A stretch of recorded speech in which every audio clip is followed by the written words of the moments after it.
Hello everyone. So in this video, I'm going to show you how to simulate the anti-lock braking system using Simulink. So this is the question we have here. We have a vehicle that has an initial velocity and a desired wheel slip. We will be calculating the vehicle speed and the slip over time and the vehicle stopping distance. So this is the end model that we'll be having after this tutorial is over. So 0.2 is the desired slip, and we'll be calculating the actual slip from the vehicle speed and the wheel speed from the outputs, and we'll be using the difference of these two slips, which will be used to drive a controller which will control the braking torque.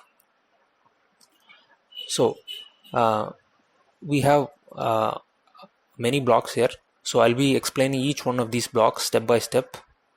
So I'll just close this. Now click on Simulink and then click on blank model. Now you'll get a new window.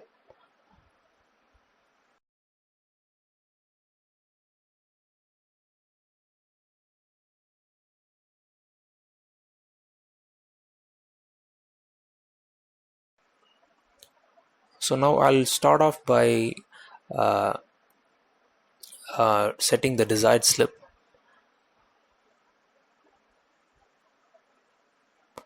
Constant, and 0.2 will be the desired wheel slip, so it will be 0.2. Now the relative slip is 1 minus vehicle angular velocity divided by wheel angular velocity. So vehicle angular velocity is the equivalent vehicle angular velocity. So I'll use a summing joint here, and we'll be calculating the difference, so I'll add a minus here and connect it to the desired wheel slip. So what we have to do for the other end is we have to calculate the actual wheel slip. So actual relative slip.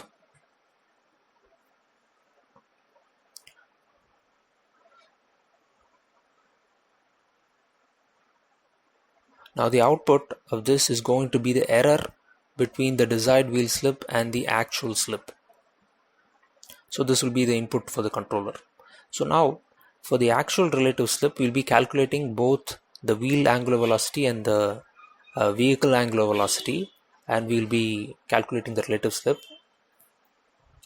Now to calculate the wheel angular velocity and the vehicle speed, we will be needing the coefficient of friction between the tires and the ground.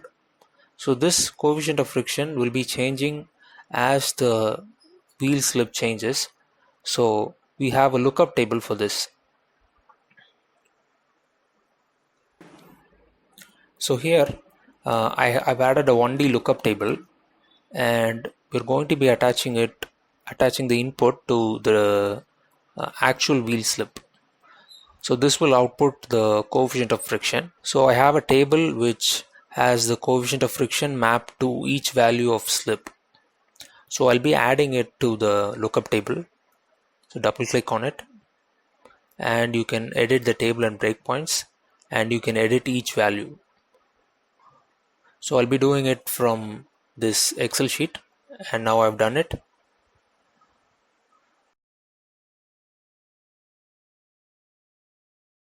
So once you've entered all the values, you can close it, click yes again,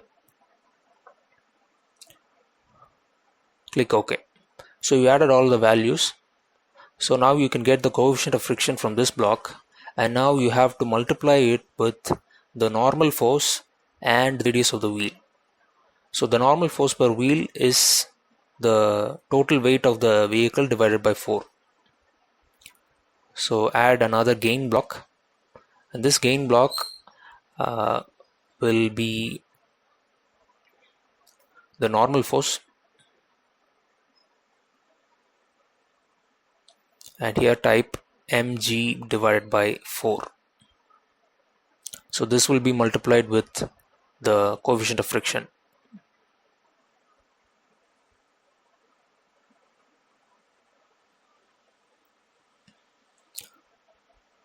So next we have the wheel radius.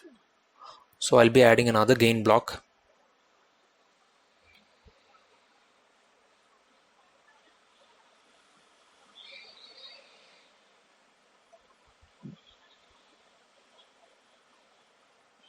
This is the wheel radius.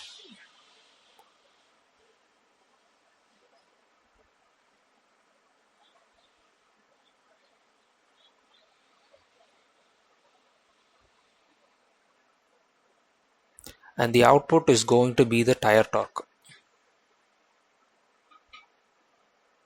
So now using the error value and the tire torque, we are actually going to be finding the wheel speed. So in order to do this, we need a bang bang controller. So what this does is, if the input is greater than 0, it outputs 1, and if the output is less than 0, it outputs -1. So to do this, I'll be using a constant block with 0 as its value, and then I'll be using two comparison operators, greater than and less than.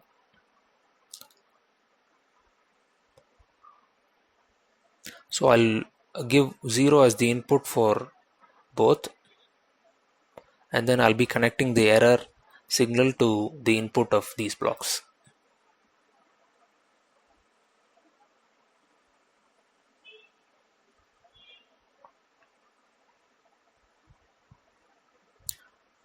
Once that is done, I'll be doing a data type conversion from integer to double.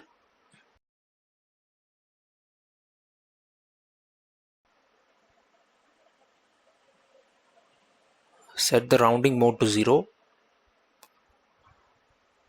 and click OK.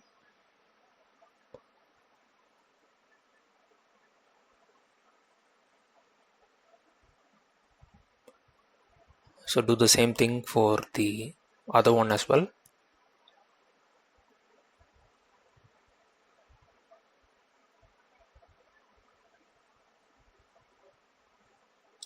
Now we will be adding both of these so we get the desired result, which is +1 for positive values and -1 for negative values.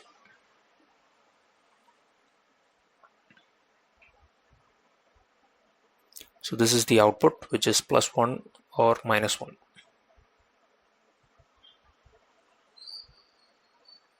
Now what I can do is I can create this whole thing into a block. So right click and create subsystem.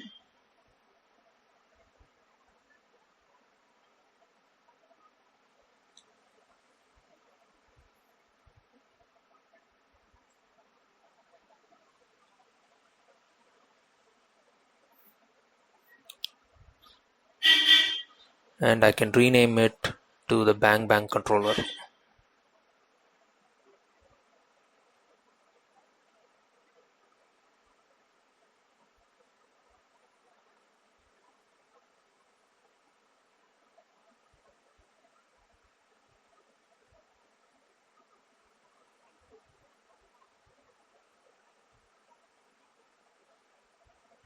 So the next thing I'll be doing is I'll be adding a transfer function which represents the hydraulic lag once the brake is applied.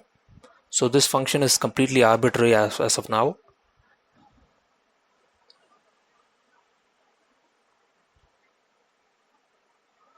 So once you've done that, you have something that represents the hydraulic lag. You can use any other function of your own.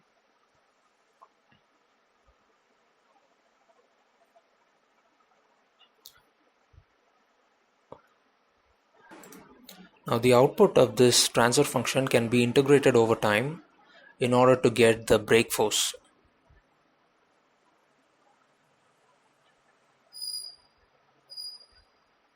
So the output is going to be the braking torque. So in this integrator, I'll set the upper saturation limit to about 1000.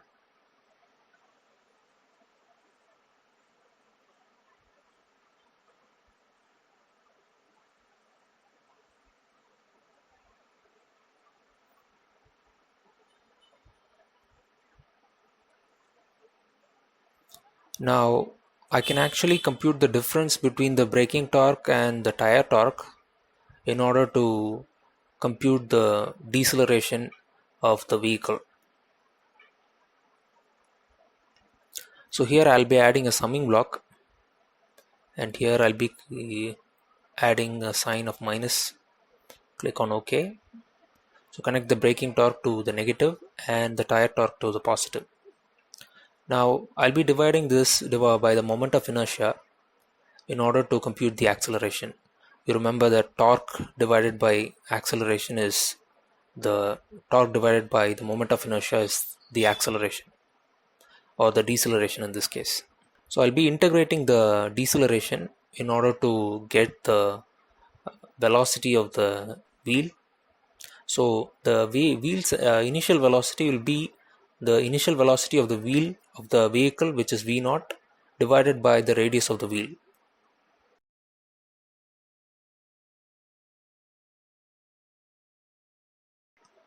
So this will be the wheel's speed. So I'll be creating a block again. So create subsystem.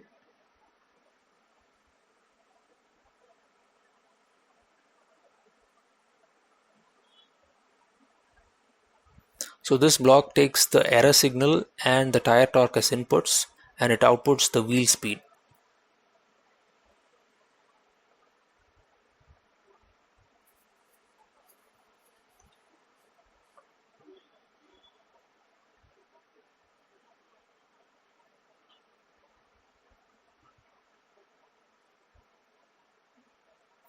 So I can connect a scope to the wheel speed output, so I can see the readings after completing the simulation.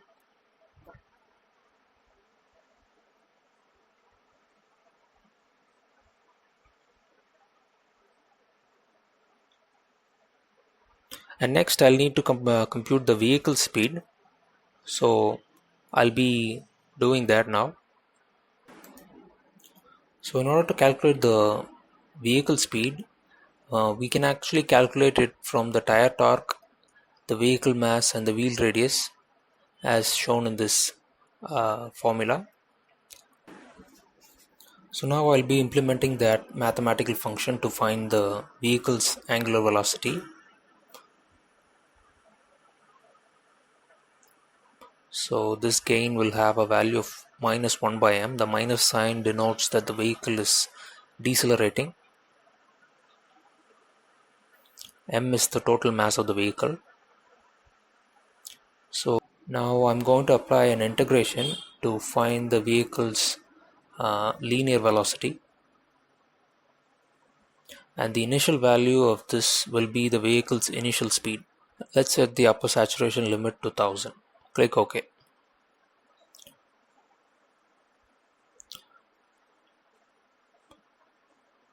So I'll also set this wheel's initial velocity to v0 by r.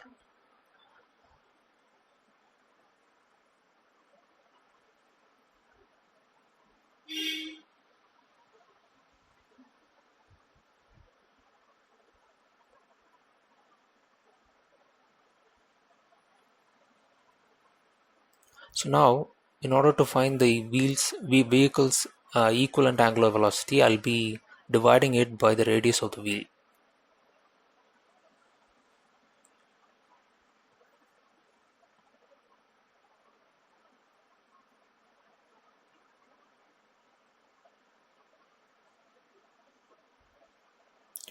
So this is the vehicle's equivalent angular velocity.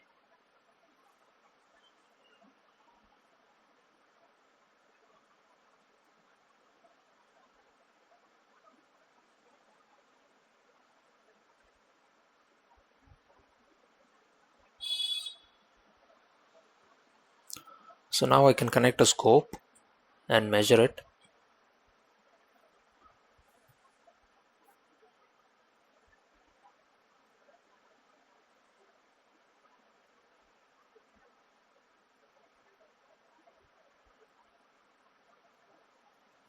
So in case the vehicle speed reaches 0, we'll have to stop the simulation. So I'll be adding a stop simulation here.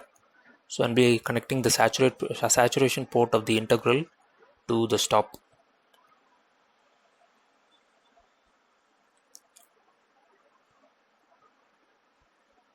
So now I can calculate the relative slip from the wheel speed and the vehicle's angular velocity.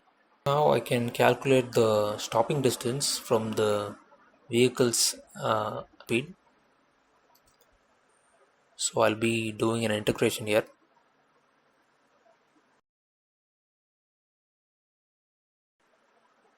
And we can connect a scope there.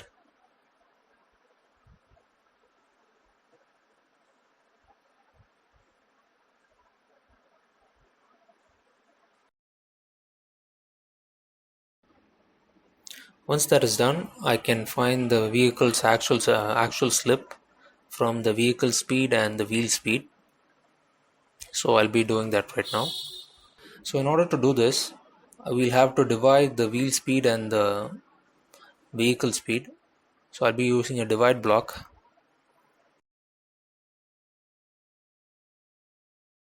Now I'll be connecting the product to the wheel speed.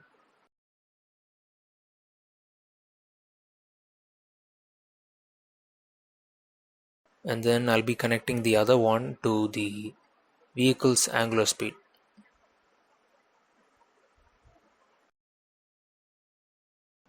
So to compute the relative slip, I'll have to subtract this from 1. So I'll be creating a constant block here with the value 1. And I'll add a summing block with a negative sign.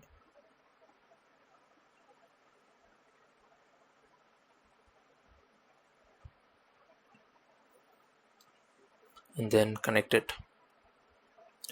So this will be the block that computes the relative slip. Create a new subsystem here.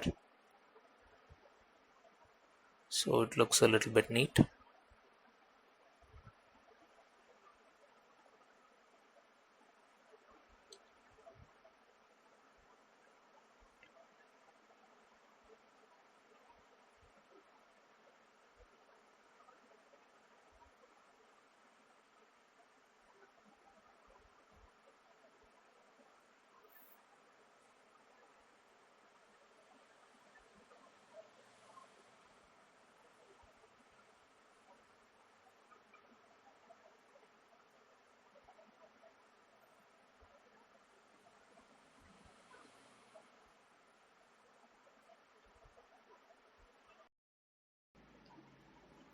I'll also set up a scope to monitor the actual vehicle slip over time, like that.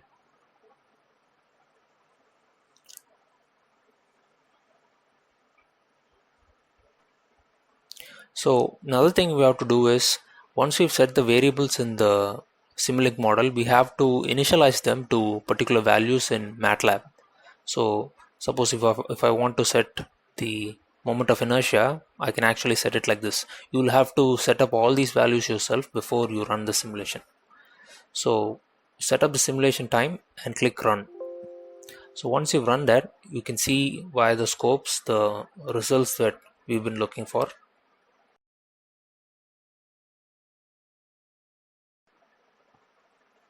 That's the wheel speed, and this is the slip. Hope you enjoyed that video. Thank you.